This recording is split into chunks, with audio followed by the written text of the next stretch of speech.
दोस्तों, एक बार जंगल में एक जख्मी राजा को तोता ने बताया कि इस तरह की औरतों से बच के रहना चाहिए, नहीं तो बेमौत मारे जाओगे। दोस्तों, स्वागत है आपका the real story YouTube channel में।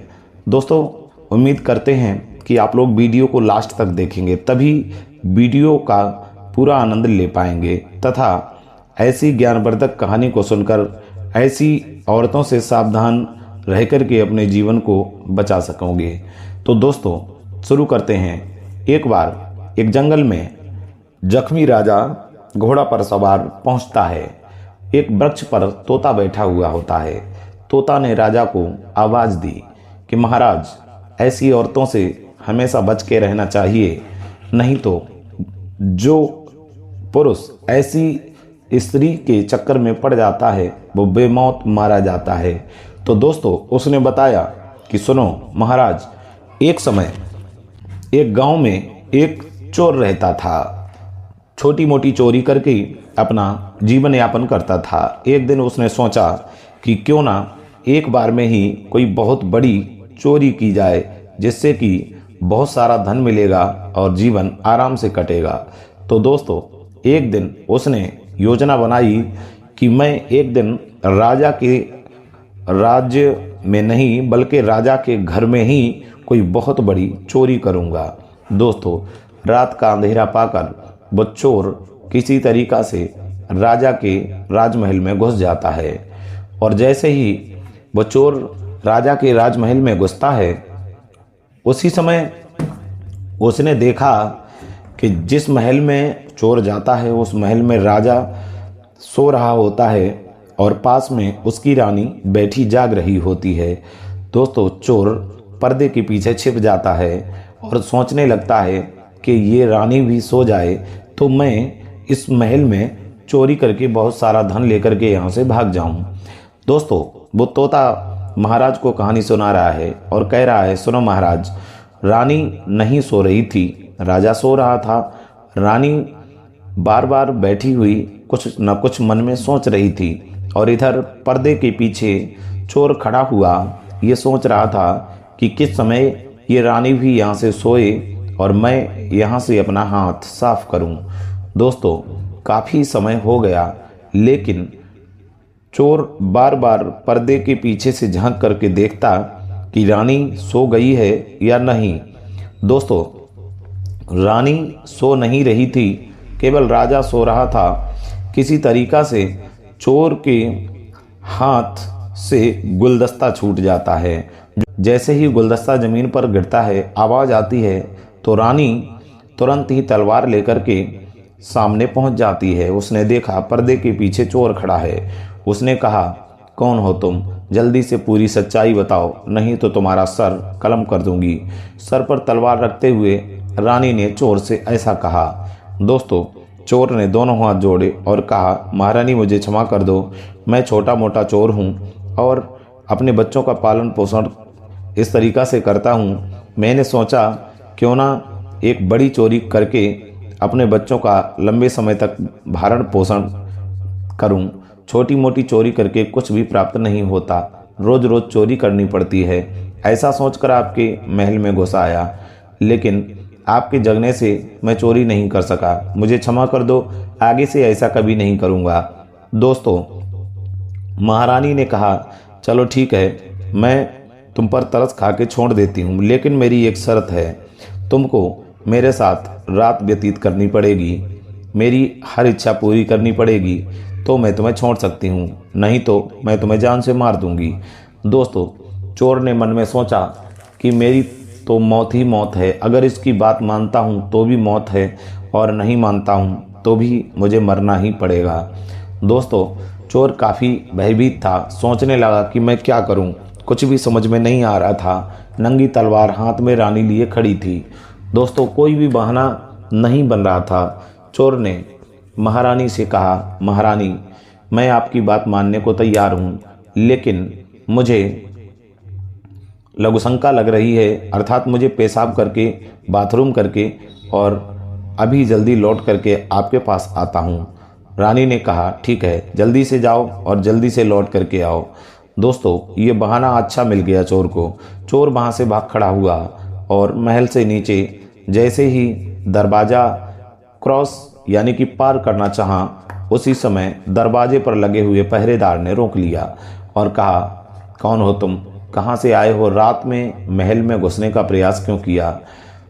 दोस्तों चोर समझ गया कि वहाँ पर मैं बच गया, अब मेरी मौत निश्चित है।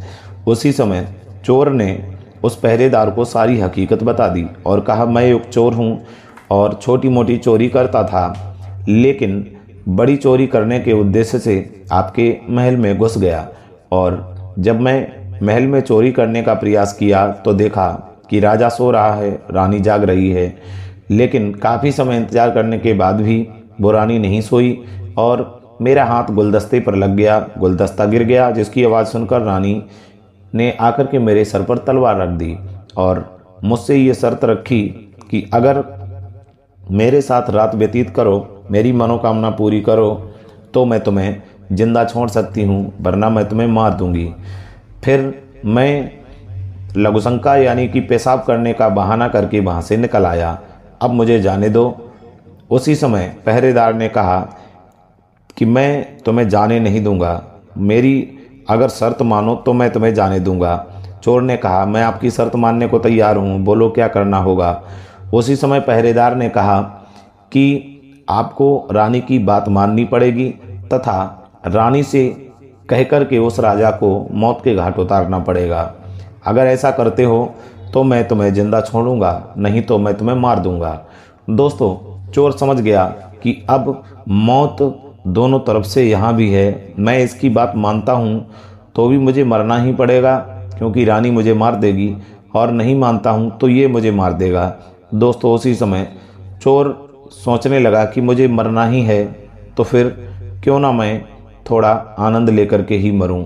दोस्तों इधर चोर वहाँ से वापस रानी के महल में जाता है और रानी से जाकर के कहता है, महारानी जी मैं आ गया, लेकिन आपकी साथ रात बिताने को तैयार हूँ, आपकी हर इच्छा पूरी करने को तैयार हूँ, लेकिन अगर महाराज जाग गए तो मेरे साथ साथ तुम्हें भी मार देंगे और मुझे भी मार देंगे। रानी कहने लगी, उसके लिए घबराओ नहीं।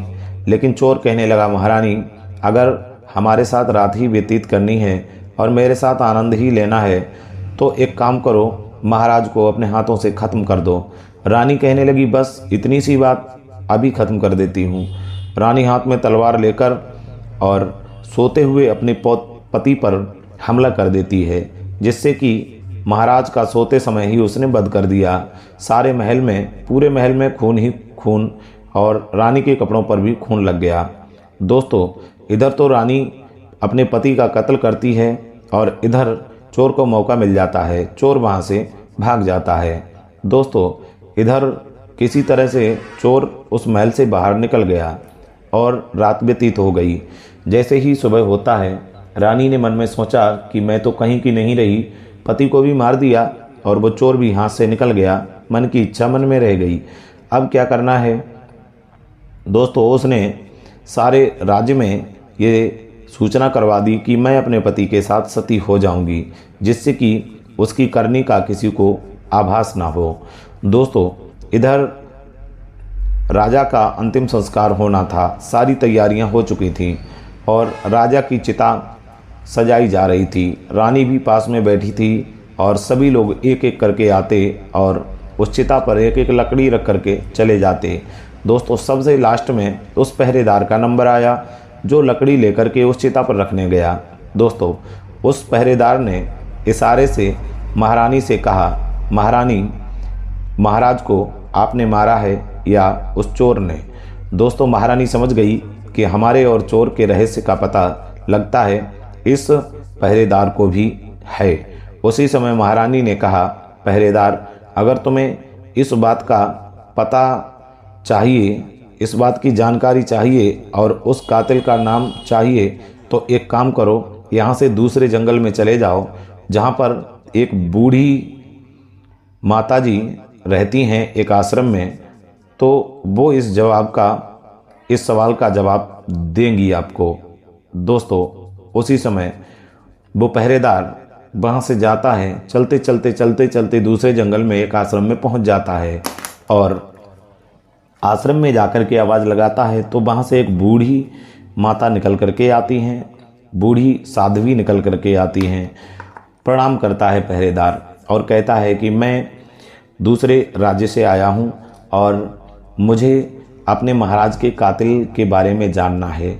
मेरे महाराज की मृत्यु कैसे हुई, इसके बारे में कृपा करके आप मुझे बताने की कृपा करें। दोस्तों, उसी समय उस वृद्ध साध्वी ने उस पहरेदार से कहा कि अगर तुम्हें इसका जवाब चाहिए तो एक काम करो, हमारे आश्रम में एक भेड़ बंधी हुई है, तुम्हें उसका सर कत्ल करना है और जैसे ही तुम उसका सर कत्ल करोगे वो सिर जो है वो भेड़ का सिर कटा हुआ हवा में उड़ता हुआ चला जाएगा। तुम उसके पीछे पीछे जाना और जहाँ पर वो कटा हुआ सिर गिरेगा वहाँ पर तुम्हें अपनी राजा की मौत का जवाब मिल जाएगा।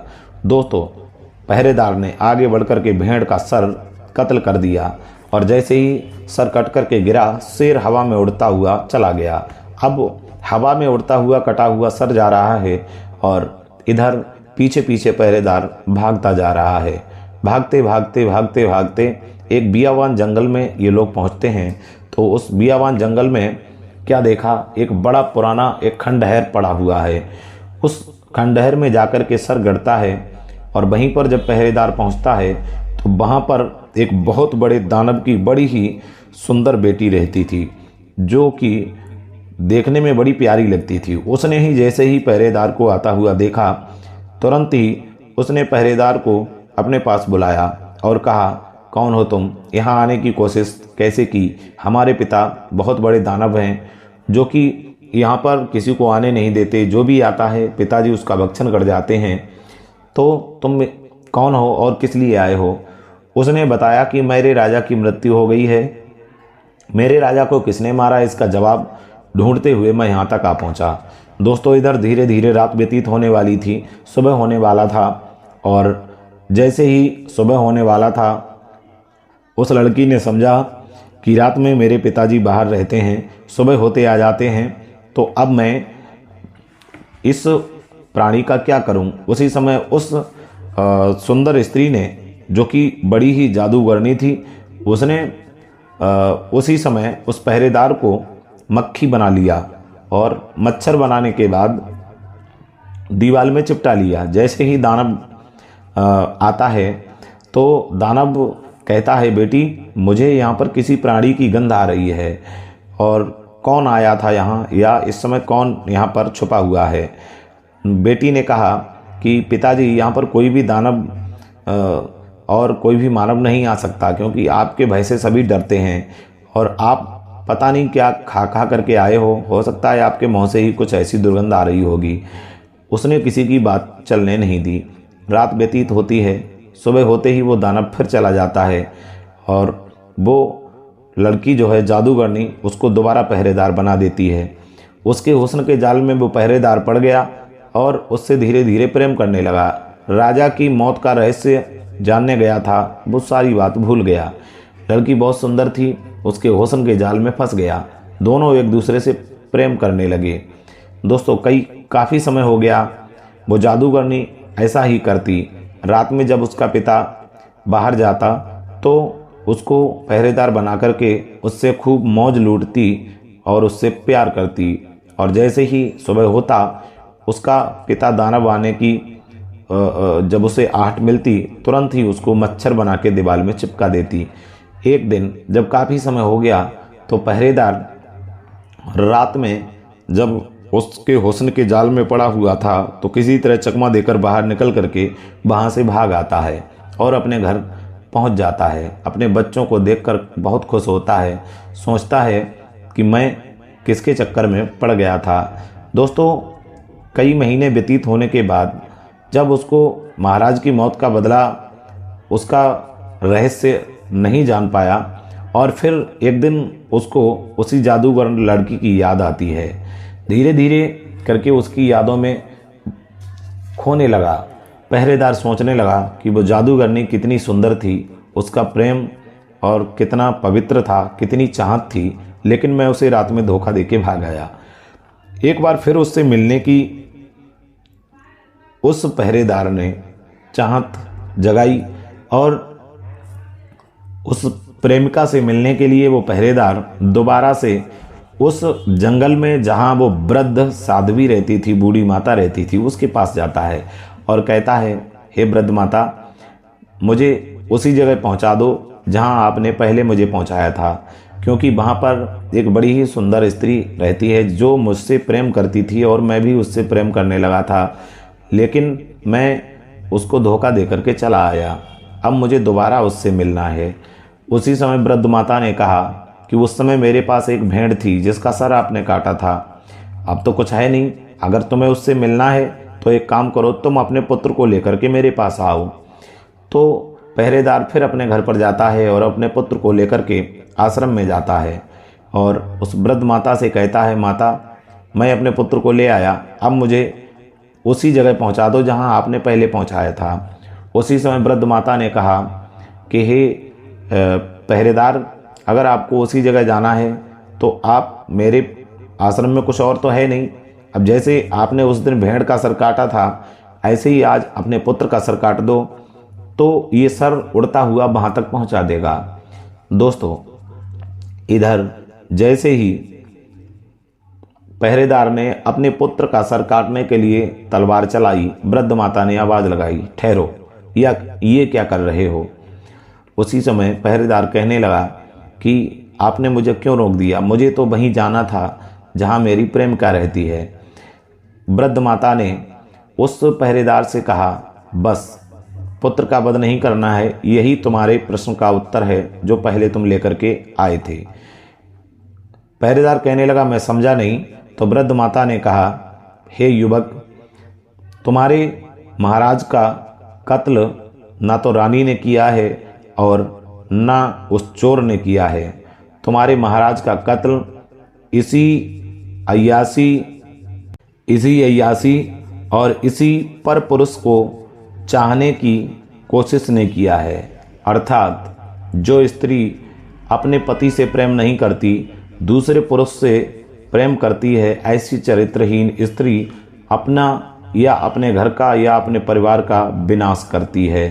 तो दोस्तों, ये वीडियो आपको कैसी लगी कमेंट बॉक्स में ज़रूर बताएं।